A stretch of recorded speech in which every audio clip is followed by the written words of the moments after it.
I'm doing this talk today as the time has come, I feel, for me to share my truth with you, the other people of the world. So I speak today in 2017 at the age of 37, about 5 years ago, around this time of year.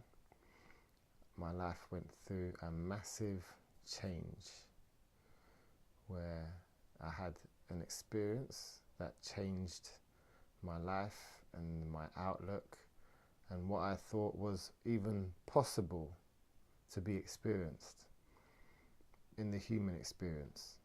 Prior to this, and for many years since, I've been a keen world traveller. I've been on all the I've been on all the different continents, been to lots of great destinations, music festivals and skiing off the high mountains and scuba diving with sharks and turtles and all sorts of different aqua life. And I've just been pushing the human experience of what can be done. But I found myself asking the fundamental question: what are we? What are human beings? What are we doing here? You know, I'm seeing people coming, people going, people dying. What's going on? What is going on? So I found myself speaking to all sorts of different spiritual schools, if you like. And many of them seem to hold a degree of truth, but weren't getting to the fundamental answer, weren't giving me something tangible enough to hold on to actually feel I've got the answer to the questions I was seeking. At the time, I was listening to several philosophers and people who would give talks on YouTube, people like Alan Watts and Barry Long, reading books like The Conversations with God, which again spoke some real truth, but was again failing to get to the absolute crux of the matter. And then got a message, a thought came in my head very strongly, a wordless, soundless message that said that the truth that you seek, you'll find in the visionary plants, in the psychedelic.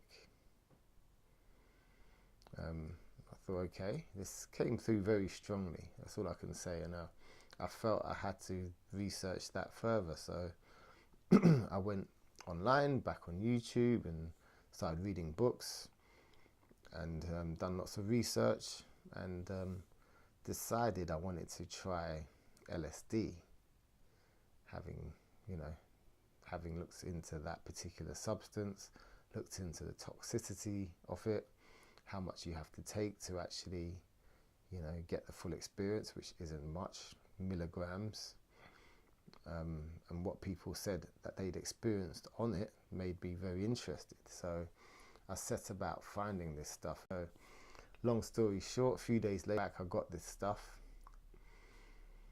I went to the forest with a friend because part of the research I did, I was looking at the best way to do it. Where are you meant to do it? And a lot of people said the best way is to do it in nature, in a nice unbuilt up place, calm, not many people around, that sort of thing. So I went to the forest with a friend. He wasn't taking it himself, only I was taking it. He was just going to be my sitter. Sat by the lake and took the dose, and pow, my life changed. The forest itself came to life. The trees started moving in a slow kind of meditation, but very much alive. The water itself, I was sitting next to a huge expanse of water which seemed to be giving me messages, timeless messages of humankind. It was almost saying that as we're made of mainly water, the water that I'm seeing in front of me was once in many human forms and many different life forms, and it still holds this information, and it was giving me a bombardment of information. I could walk around the forest and look at certain trees that were very old, and you could feel the age in those trees. You can feel the wisdom, and I'd be standing in awe just looking up at this thing. I could also look closely at the trees and the little crevices, and you can almost see fractally, like I'm looking into the Grand Canyon just by looking at a tree. I'm looking at the animals and the ants and the little animals running around, and everything just becomes things that I just didn't notice before. You could just see the magic in everything, just on a whole different level. Lots of little events happened that day. A family walked past, a mother, a father and a little boy. The little boy, as they walked past me, the little boy turned and looked really directly at me. And his face looked so familiar, as far as I'm convinced I'd seen that face, but as an adult, me and him had had some sort of union at some stage, maybe not in this lifetime. But he looked at me very knowingly with a smile, and then turned around and carried on with his parents. It was a very cloudy day, and as I looked up over the lake at one point, somewhere around the peak of the trip, the clouds opened and the sun came through. As the sun came through, out of the left-hand side of my vision, right up there by the sun, some colourful, huge, dancing, psychedelic thing came from this left-hand side, way up in the sky, pulled me out of my body, pulled me into itself. It was funky, it was groovy, it was moving, and it pulled me into its vibration. I was moving with it. It was a collection of lots of different spirits, almost in a massive party type environment.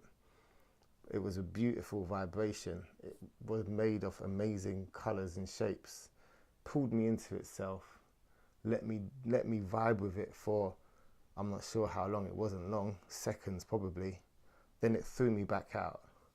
As it threw me back out, I felt myself coming back down from this high position back into my body.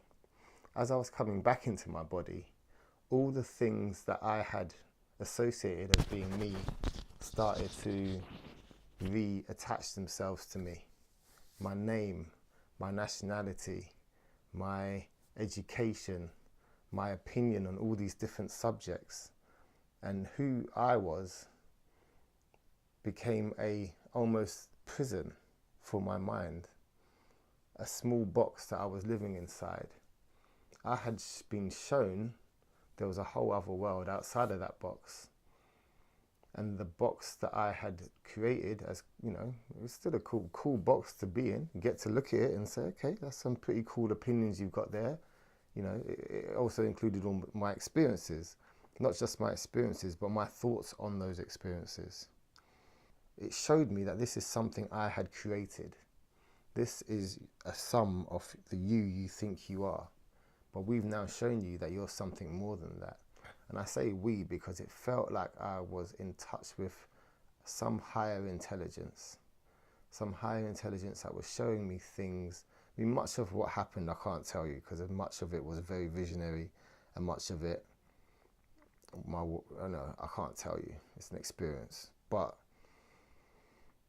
the point of it was that you have made a small world for yourself, but there's so much more to learn. So be very humble about what you think you know.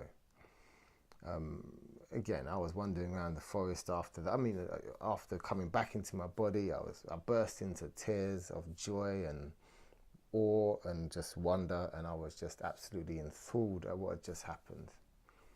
Totally just absolutely enthralled. And I was just wanting to wander around the forest all night. At some stage, my friend said to me, no, it's getting cold now, it's getting dark, let's go. Jump back in his car, he's driving me home, and I'm just raving, and I can't believe what I've just seen. Oh my gosh, this is amazing.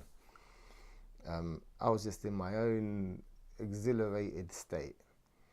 And But we were in the forest. But as we were driving from the forest and going back towards civilization, if you like, all the buildings and stuff started coming more and more as we was driving.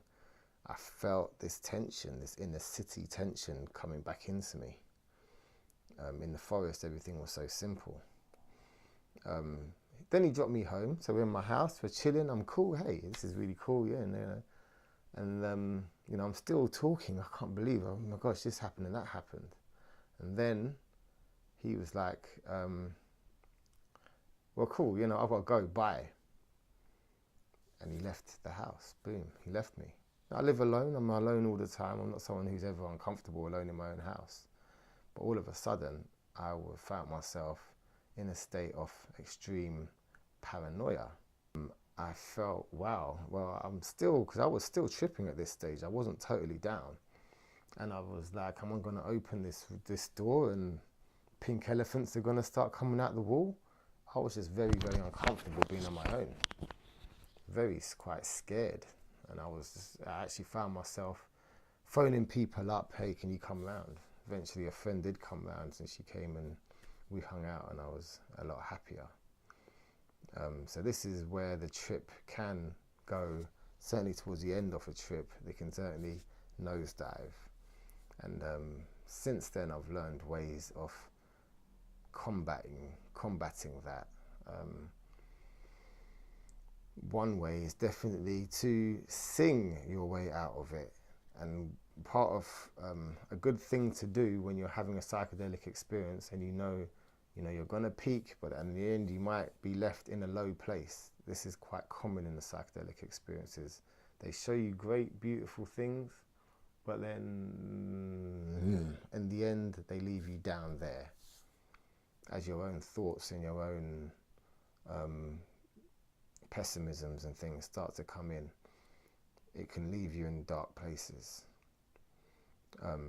What I would suggest is to have some feel-good songs in your head that you know you can sing your way out of a bad situation. Songs that make you feel happy when you hear them. Have them ready to play and sing along. I'm walking on sunshine, yeah, and don't it feel good? Whatever.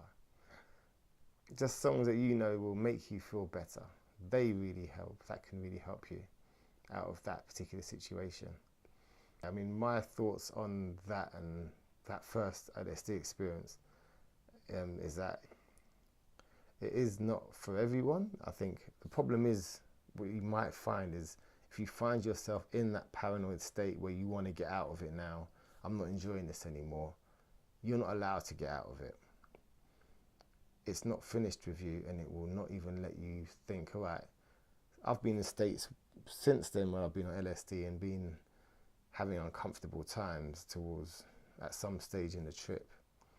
And I've been like, you know what, I've been in my house at the time and go, no, I just want to go to sleep. It'll say, no, sorry, you're not going to sleep. It doesn't let you go to sleep, and you will have to see the experience through. You know, this is the hero's journey we're talking about here. The way out is to face your dragon. And as you face it, you'll see it shrink into a little cute little bunny and hop along. But you have to face these demons.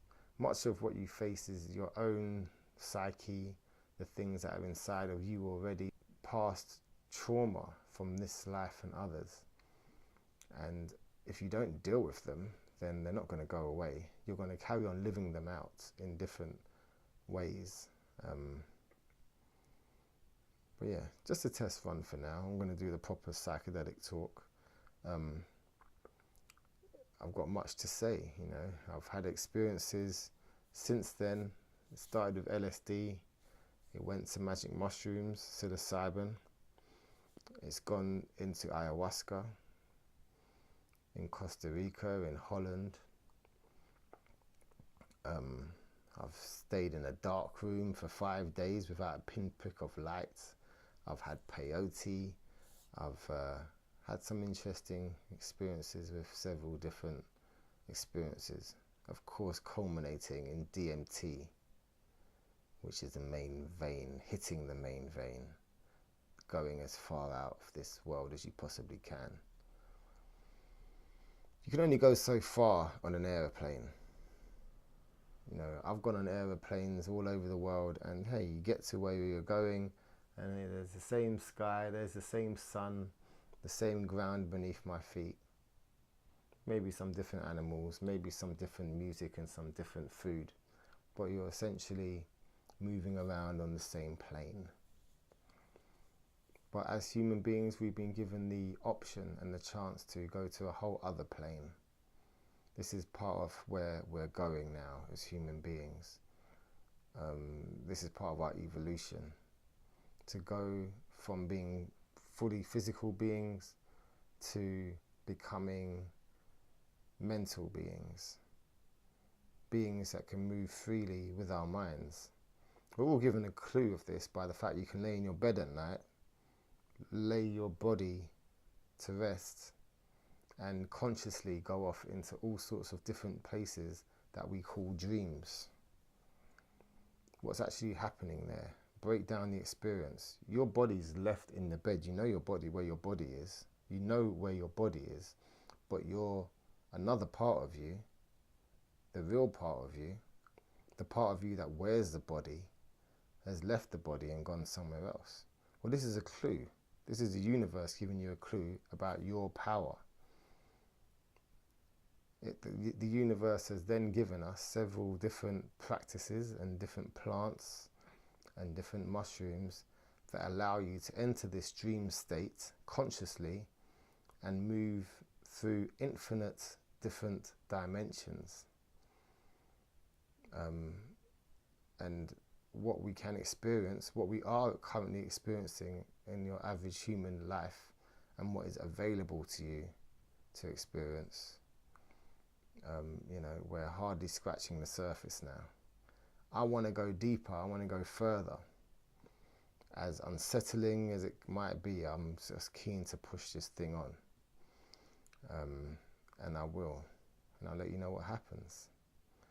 But yeah, DMT, NN-DMT and 5-MeO-DMT, these are all the experiences I have had. And people, you would not believe what is possible. I will speak more on these topics next time. Thanks for listening.